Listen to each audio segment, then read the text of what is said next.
Assalamualaikum warahmatullahi wabarakatuh. Di sini kami CGP Angkatan 11 dari Kabupaten Kudus akan melakukan tugas demonstrasi kontekstual modul 2.3 yaitu mengenai coaching supervisi akademik. Nah, di sini saya Elvi Fahrina dari SMA 2B sebagai supervisor. Dan ini ada teman saya. Saya Muhammad Asal Fuad dari SMK Wisuda Karya Kudus sebagai coach. Dan ini juga teman saya. Saya Rahayu Aryani dari SMA Negeri 2 Kudus sebagai coach. Selamat menyaksikan.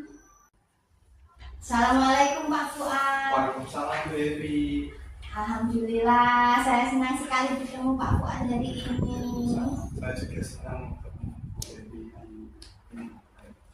Dengar-dengar Pak Fuad mau melakukan coaching ya Pak? Iya Nanti. Bu, nanti rencana itu saya mau melakukan coaching kepada Bu Rahayu. Kemarin itu sudah WA, sudah komunikasi.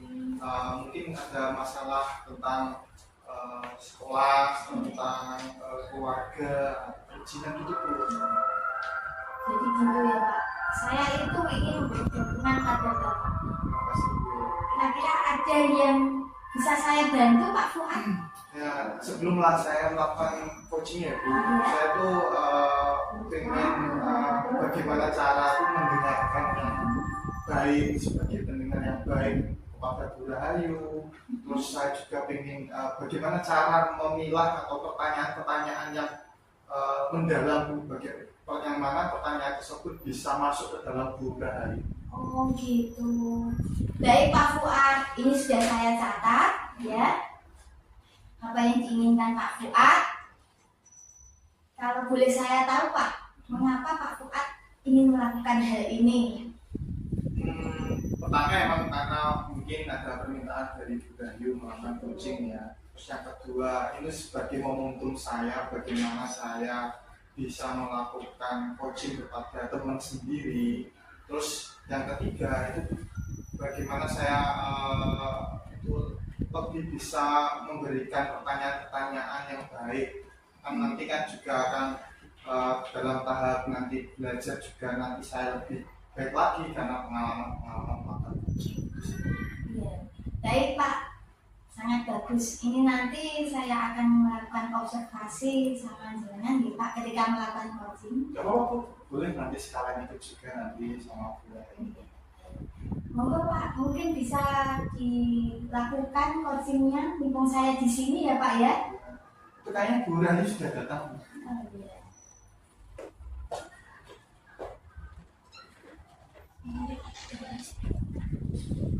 Selamat pagi Bu Rahayu. Selamat pagi Pak Fuad. Gimana kabarnya? Saya alhamdulillah dari Pak, meskipun kemarin habis sakit dan Iya. sampai opnam di rumah sakit. Kemarin di opnam di sini ya di Sakit betul Pak. maaf ya nggak bisa nih waktu kemarin. Alhamdulillah sudah pulih kembali. Alhamdulillah. Ya kemarin lanjutkan yang itu Bu WA kemarin Bu, katanya Bu Rahayu mau ada melakukan coaching kepada saya, gimana ada masalah apa sih Bu? Ya, dari Pak Fuad, kita meneruskan WA yang saya kirimkan ke Pak Fuad atas permasalahan saya ya. Sebetulnya permasalahan ini tuh sudah lama Pak, tapi saya juga bingung ya menyelesaikannya dari mana gitu. Sedangkan saya harus terus bekerja. Saya tuh bingung antara pekerjaan dan rumah tangga. Nah, kita sebetulnya bekerja kan untuk rumah ya Pak ya, untuk keluarga ya Pak. Jadi bingung juga. Gini Pak, saya kebetulan kan punya anak itu 4.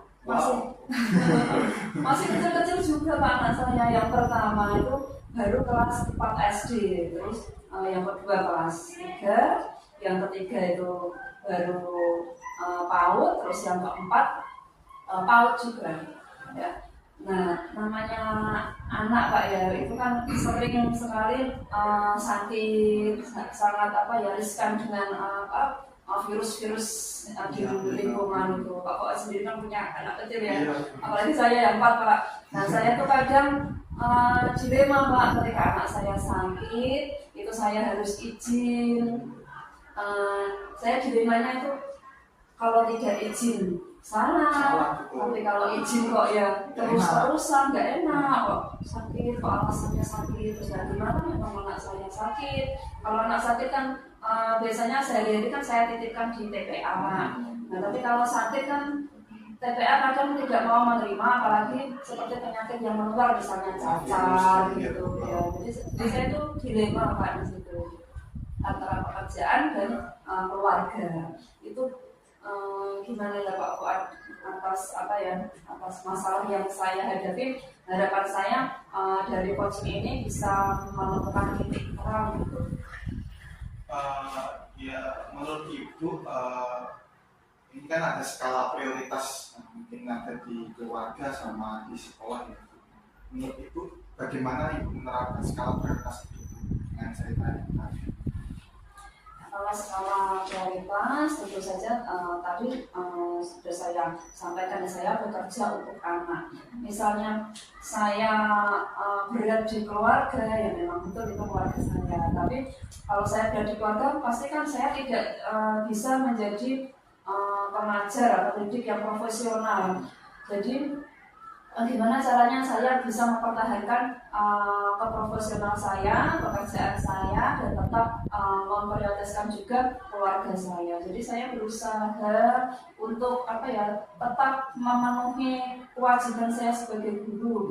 Misalnya meskipun saya izin, itu kadang saya kepikiran kelas saya bagaimana ini, kondusif enggak. Nah saya jadi kasih tugas, biasanya saya tak kasih tugas daring gitu, entah dari project atau tugas mengerjakan soal gitu.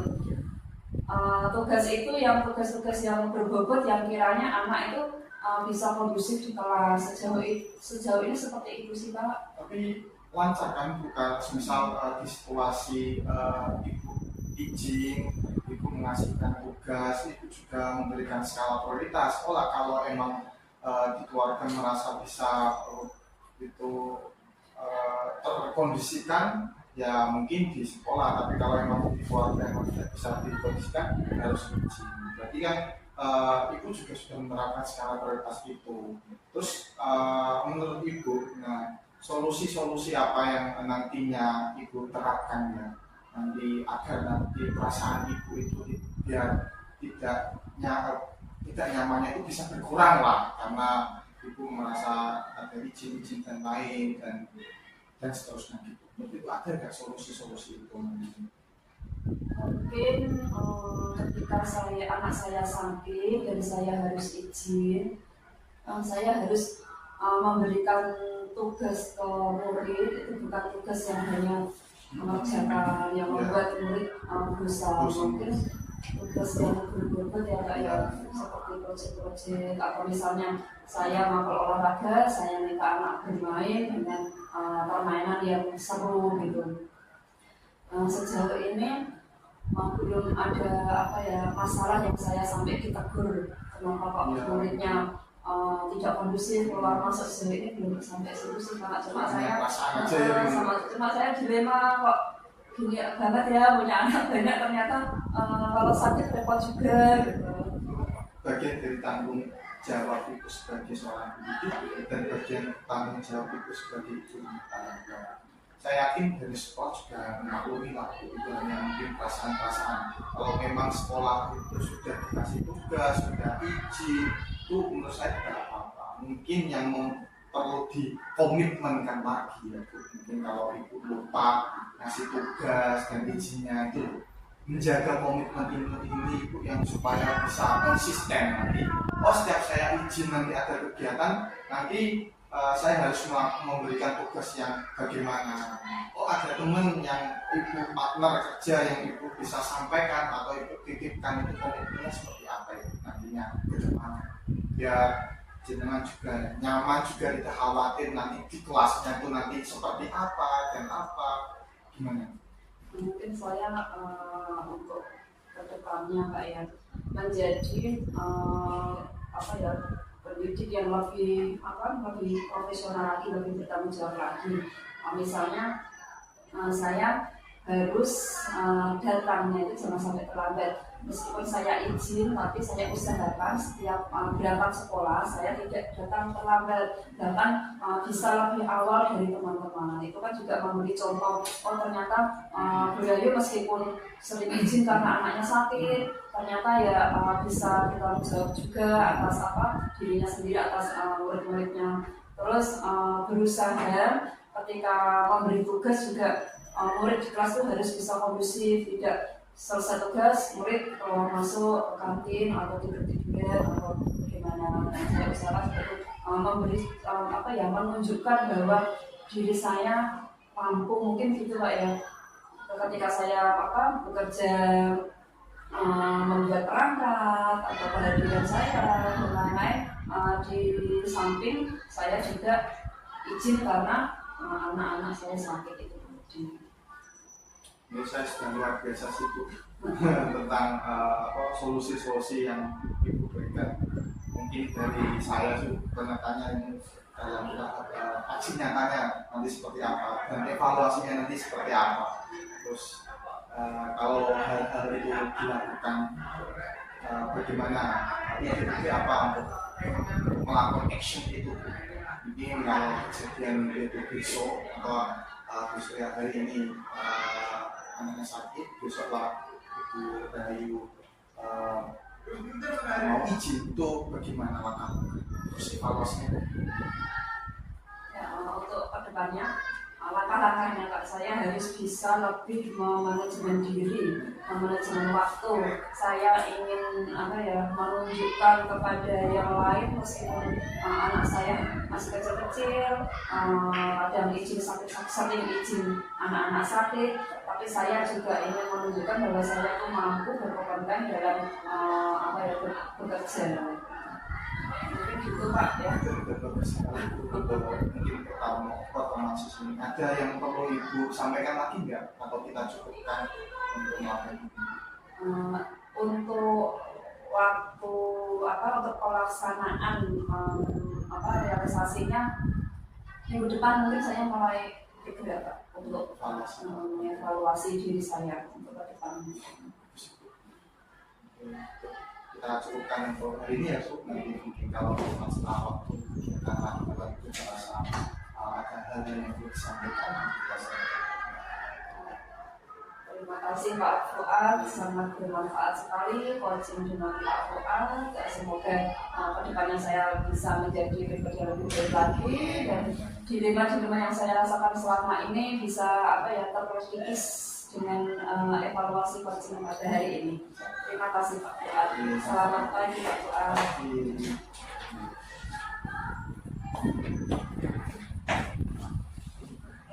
Baik Pak Fuad, terima kasih. Terima kasih tadi sudah mau ikut juga ya Bu.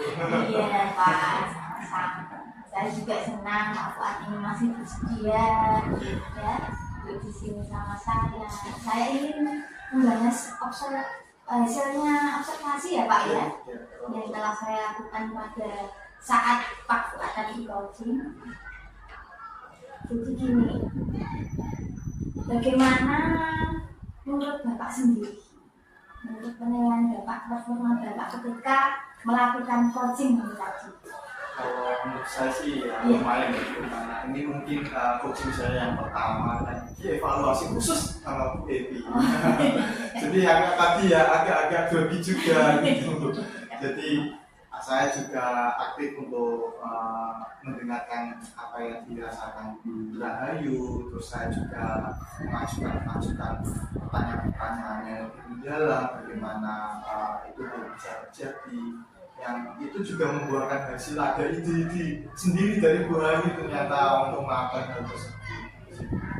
Ya betul sih Pak, saya tadi juga sudah melihat Pak Fuad itu sudah mendengarkan aktif ya, mengajukan pertanyaan-pertanyaan yang berbobot ya, sesuai dengan standar ya Pak ya. Tapi dari penilaian saya ini tadi ya Pak, masih ada hal yang perlu ditingkatkan gitu. tadi saya itu melihat pas coaching ya, Pak Fuad itu kurang bisa mencarikan suasana sehingga coaching yaitu tadi Budahayu itu agak terlihat tegang gitu Pak. Iya, dia sambil agak ngos-ngosan gitu. Bisa lihat juga ya mungkin karena saya pria ya Bu agak Mungkin lebih ganas juga. Iya. Mungkin terus yang kedua ya mungkin itu menjadi masukan saya Bu nanti ke depannya bagaimana saya coaching kepada teman-teman selanjutnya yang membutuhkan untuk melakukan hal tersebut. Ya terima kasih Bu sudah memberikan poin-poin yang nantinya saya untuk lebih meningkatkan skill saya melakukan coaching. Saya mau bertanya Pak, langkah konkretnya apa kira-kira nanti untuk meningkatkan skill itu? Ya mungkin dengan saya ada evaluasi ini, saya tahu kekurangan saya bisa meningkatkan, saya juga akan belajar lagi entah untuk bagaimana mencairkan suasana biar tidak tegang lagi. Memang kalau langkah-langkahnya ya nanti saya coba nonton di YouTube kan ada ya tentang bagaimana itu memberikan relaksasi kepada teman atau partner yang kita coaching juga. Langkah yang sangat baik itu Pak Fuad. Ya, saya ini mencatat hasil observasi dari supervisi ya. Untuk terakhir kalinya ya Pak ini apa yang Bapak peroleh dari proses ini tadi? Kalau saat saya melakukan coaching ya saya lebih mungkin pengalaman dari melakukan coaching itu, terus saya juga lebih bisa memberikan ilmu cara mendengarkan yang baik seperti apa, memberikan pertanyaan-pertanyaan itu seperti apa. Terus yang kedua saat saya supervisi Devi, saya juga tahu kelemahan-kelemahan saya saat melakukan coaching itu seperti apa. Jadi nanti saya akan lebih tingkatkan kembali bagaimana kekurangan itu yang saya menjadi lebih baik. Bagus sekali Pak Fuad ya. Kalau begitu sekarang sesi ini kita akhiri ya Pak ya. Semoga kita nanti bisa ketemu lagi dengan lebih baik ya Pak ya. Terima kasih Bu. Lebih meningkat, kita sama-sama lebih meningkat. Oke ya Pak. Assalamualaikum warahmatullahi wabarakatuh. Waalaikumsalam warahmatullahi wabarakatuh.